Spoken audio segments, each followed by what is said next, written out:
We're a little early, but I'd rather be early than. Okay. All right. It looks like we are live on all channels. That was fast. Well, thank you so much for joining us today for today's last video in Afghan Advocacy Week. With me is Adam Bates from the International Refugee Assistance Project, a longtime friend of CARE Oklahoma and the CARE community. So, Adam, do you want to tell us a little bit about yourself before we get started? Sure. Thanks, Veronica. Yeah, my name's Adam Bates. I'm an attorney with the International Refugee Assistance Project. IRAP was founded initially as the Iraqi Refugee Assistance Project, and about a little more than a decade ago. And we provide direct legal services and litigation and policy advocacy to refugees and displaced people from around the world. And the biggest constituency, I think, over IRAP's 10 years of people that we've served have been Afghans, especially through what people may know as the Special Immigrant Visa or SIV program. So we have many years of experience dealing with the U.S. government in terms of these pathways to safety for vulnerable Afghans. And as you alluded to, once upon a time when I was in law school, I volunteered at CARE Oklahoma, actually, doing a lot of just legal work and civil rights and civil liberties legal work for CARE Oklahoma, and have kept in touch with CARE OK ever since. So happy to be here and keep the conversation going. Well, we love when everything comes full circle this way, and especially right now when we have such urgent issues in front of us, it's great to have fellow Oklahomans and Oklahoma natives kind of talking to us about what's going on with our Afghan community right now. So for those of you watching, you probably know that this is Afghan Advocacy Week. We have been pushing to have an Afghan Adjustment Act included in this week's anticipated budget votes, so that our Afghan newcomer friends will be able to safely and easily adjust their status rather than having to go through the really challenging, expensive, and uncertain asylum and SIV process in order to secure their status in the United States. But I guess we have some developments on that front. Adam? Sure. So yeah, this morning it's a bad news, good news situation, I think. So this morning, the House of Representatives released its initial text of this, you'll hear it referred to as an omnibus or an appropriations bill. But basically, the government runs out of money in 2 days, and so Congress has to pass something to continue funding the government. So we were hopeful that we could get this adjustment language in this omnibus appropriations bill. But the bill that was released this morning by the House of Representatives does not have that adjustment text in it. It seems it's pretty unlikely that the Senate version will, just because they're running out of time. So any differences between the bills, there's a time-consuming process to reconcile those. But I think that's unfortunate, and we were hopeful that we could get this done in time, despite having a really condensed timeline. But that's certainly not the end of our advocacy. We still have to get this adjustment text on the books, and there will be other legislative vehicles to get this on the books before time runs out. As you mentioned, the asylum system, so folks have a 1-year asylum filing deadline once they enter the United States. So there is obviously time pressure here, but we're going to keep pushing, and we're still hopeful that we can get this on the books. The good news side of things is that there's a bipartisan push to get this language in. This is not just coming from one party or the other. It comes across the aisle. And now that we have this kind of bipartisan support, and we're getting close to having language that everybody is bought into, it will open up, I think, a lot of opportunities for folks to advocate with their legislators, and maybe including legislators that folks may not think of as typically pro-refugee or pro-immigrant, especially when it comes to immigrants or refugees from Muslim majority countries. But this Afghan situation has really created a really broad and interesting coalition of folks who are pushing on behalf of Afghans in the U.S. So I think there's still plenty of opportunity here, and I think it just emphasizes how important it is going to be to engage with our federal legislators. Thank you. So to summarize, we kind of have some bad news that this week's vote will not include an Afghan Adjustment Act. But good news in that the bipartisan support means that other legislative vehicles, as you said, to get adjustment text into something, seems like we have a little bit more optimism, right? Yes, I think it's easy to get very cynical about this, especially the way Congress operates. But once you have bipartisan support for something, and you can start, we've had our organization and a bunch of others through our Evacuate Our Allies coalition, which is comprised of veterans groups, humanitarian organizations, Afghan American community groups. We've done hundreds of congressional meetings over the past several months advocating for this. But having that bipartisan support allows us to go into meetings with previously opposed offices, or offices that may have been privately supportive but weren't really willing to stick their necks out and be the first office from that party to be on a bill. This allows us to go back to those offices and say, look, now this is bipartisan. Now we have people in your own party supporting this. It gives offices cover to support publicly the things that they've been supporting privately. So I do think there's reason for optimism and the hope that we can get this done. And it's also just clear that it benefits nobody to put tens of thousands of Afghans through the traumatic and broken asylum process. If these folks had come in if they'd been admitted as refugees, then just automatically after 1 year, they could apply for green cards. Mm-hmm. If they'd come in as SIVs, they would come in with a green card. It happens immediately. So it's just kind of a quirk of our legal system that these folks were paroled into the country, which does not convey an immigration status. But nobody intended or thinks that all of these folks should end up in the asylum pipeline. So we're hopeful that we can get past this just congressional mess and do what everybody agrees is the right thing to do by these folks. Right. And we've kind of been describing it, explaining it to folks that while these folks might meet the different dictionary definition of a refugee, in that they had to flee their homes fearing persecution and have very little chance of ever being able to go back, they don't fit the legal definition of a refugee. And being able to obtain that legal status as a refugee is what our hangup is here. Instead of sending people through this very costly, time-consuming, traumatizing asylum system, we're hoping that we can have an easier path towards permanent residency here.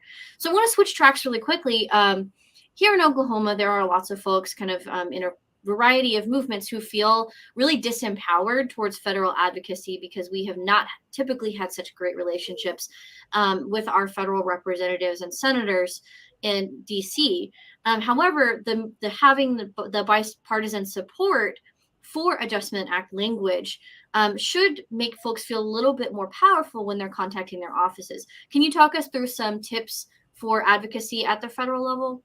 Sure. I mean, I think the kind of disenchantment is perfectly reasonable. And I think I certainly understand why folks feel like their representatives and senators don't represent them necessarily, or in some cases are actively hostile. So I certainly understand that. I think once we reconcile that and we're looking at the system as it is, if you want to engage in federal advocacy and have an impact, then yeah, I think it just requires some strategy. It requires, kind of figuring out what it is that does move these reps and senators, what constituencies they are listening to, what kind of arguments that they are actually receptive to, regardless of what obviously they should be representing everyone equally, but given the reality of the situation. So that's, yeah, like you said, I think that's where the bipartisan support comes in. It's much easier to have a conversation with these offices when you can say, look, other people in your party support this. The veterans on this Afghan issue, especially, there's been a ton of engagement from veterans organizations. And I also think that veteran engagement has done a very good job of not forcing people to take any position about U.S. foreign policy so, I mean, any kind of disagreements about U.S. foreign policy or whether the occupations and invasions of these countries, like these communities and organizations have done a really good job just setting that to the side for the moment and saying, look, regardless of all of that, we have this group of Afghan refugees in the country. Hopefully there will be more coming in. The U.S. government has not done right by these people. since even, let alone the folks that were left behind, but including the folks that came into the country, they were dropped into this really precarious legal situation. So let's put all that to the side and do what has to be done to get the right policies and the right laws on the books. So I think, the bipartisan support helps. And then in as much as having grown up in Oklahoma, if you can get the veterans community involved, if you can get, Oklahoma is a highly religious state. So, interfaith organizations and evangelical organizations and just folks that the reps and senators from Oklahoma listen to and are accustomed to dealing with. And you can take that bipartisan support to those communities too. You don't just have to bring that up with the legislatures. When you talk with veterans groups, you can point to other, Republican support for a bill or the evangelical organization. So it takes more work than it should, and it takes more strategizing than it should. But there are a lot of workable coalitions around this issue that I think people can get involved in. That's really helpful because we do work so closely with our interfaith partners, and really the interfaith community has absolutely just rallied around the cause for Afghans, especially when it comes to providing goods and services to them as they're getting on their feet here in a new community. But the political side of things, the political advocacy side of things, is always a little bit more challenging for folks. So knowing that we do have this common ground is a great way for us to not just forge kind of friendships across all parties, but also to leverage those common grounds into positive political action. And so I think that's a great lesson, not just for this issue, but for lots of issues that affect all of us here in Oklahoma. So I did hear you say that there is hope that we will be able to evacuate more Afghans from Afghanistan, which means that Oklahoma might possibly be seeing more new arrivals, or other states might see new arrivals. Is that the hope here? Well, I certainly hope so. President Biden looked right at the camera back in July and told at-risk Afghans that they have a home in the United States if they so chose. And then there just really wasn't a concerted, organized effort to have a large-scale evacuation. The evacuation that took place was kind of a last minute thing that took, as Kabul was falling down around everything. So it was extremely chaotic, and only a certain number of people got out. But the Afghans who were able to be evacuated, that's really the tip of the iceberg in terms of vulnerable and at-risk Afghans, SIV applicants who are at risk because of their connections to the U.S., ethnic and religious minorities, civil servants, women's rights activists. I mean, there's just a huge community of Afghans who are at risk now, and who the U.S. government basically spent 20 years, promising protection or a pathway to safety, and that debt is not repaid.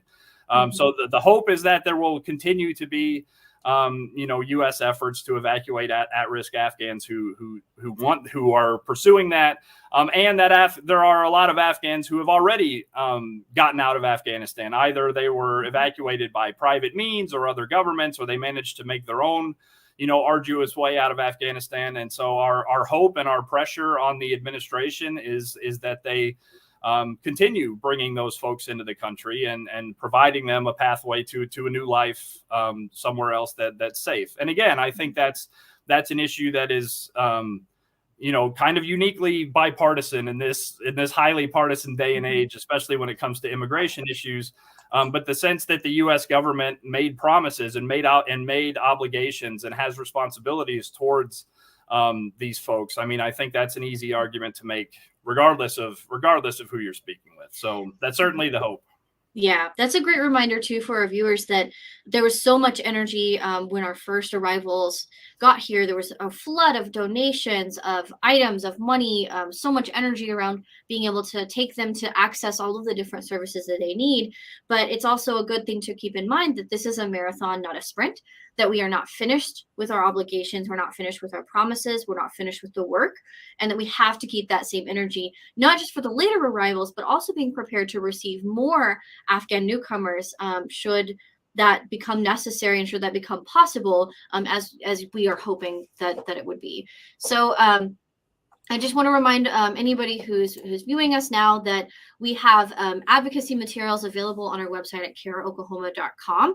And while the specific asks might have changed in that we are no longer hopeful that an adjustment act will make it into this bill, there are still plenty of avenues for us to speak with our federal delegates and tell them that we want them to take action in support of the Afghan community at home and abroad. If you have any questions, viewers, you can always reach out to us at Care Oklahoma. And we thank Adam so much for the time in your busy day and for keeping us updated on the best ways that we can advocate for our Afghan friends and for other immigrants in the community. So with that, I will sign off from here. Thank you all for joining us for this broadcast, and we will have more information for you later on in the week. Thanks, Veronica. Always a pleasure.